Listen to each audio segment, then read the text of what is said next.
Yo, what's good, guys? It's your boy AP back with another off-season predictions video.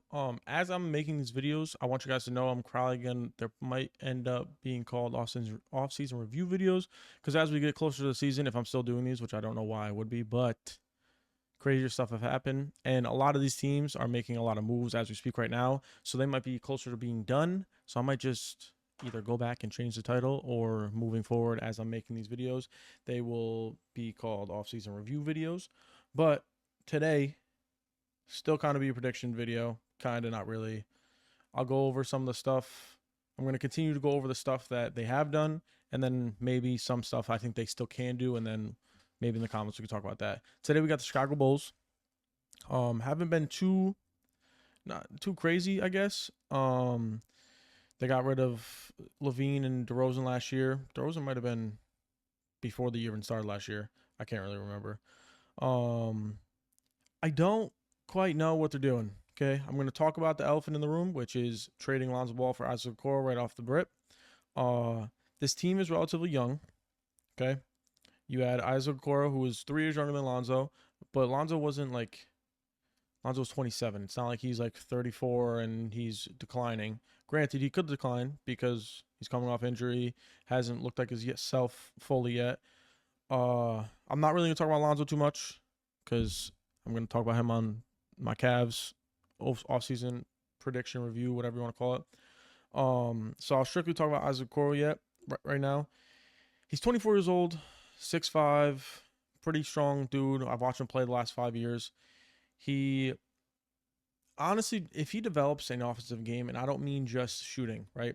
The volume's not there with his shooting. So, like, yes, he's improved shooting wise, but he's shooting like 2 or 3 a game. That's not, you're not, we need the volume there. But I mean, the creation wise, like, he's got a decent first step. Like in triple threat, when he just goes, he's got a decent, but once he goes, and if it's not there, he's most likely going to force it up.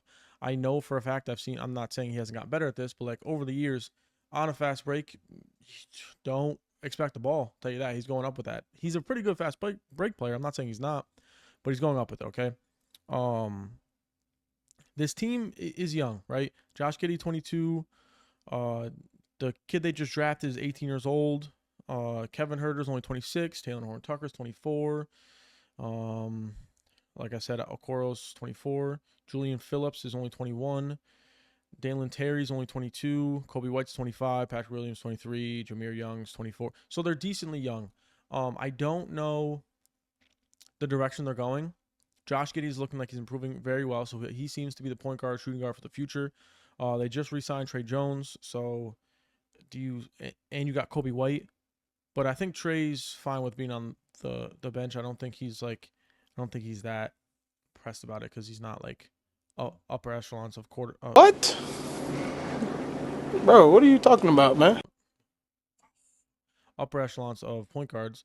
Um, but Kobe's probably your one. Josh Giddey's probably your two. I don't know too many of these young guys, so I can't say like I'm gonna say Isaac Okoro's the three,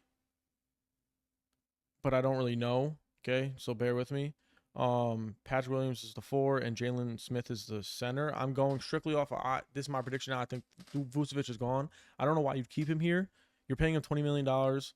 He's 34 years old. He can go help a contender. And you could probably get some nice pieces for him, or picks or something for him, or just get off the contract because he's not helping you with anything. And I also forgot. I did forget, but I was gonna mention him individually. But Modest Buzelis, he's only 20 years old too, and he seems like he's going to be an all-star at some point. I don't want to say superstar just yet. He's only 20 years old. He's on the Bulls. They're not playing the most meaningful basketball. They've been very kind of mid to below, like to ass, if I'm being blunt.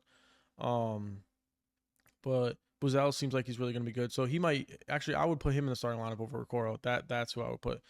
I'm gonna be a little biased towards Okoro with some of these players. I don't really know because I know what Okoro can offer. I don't think Okoro should be a starting 2 or 3 in this league. I'm not saying that.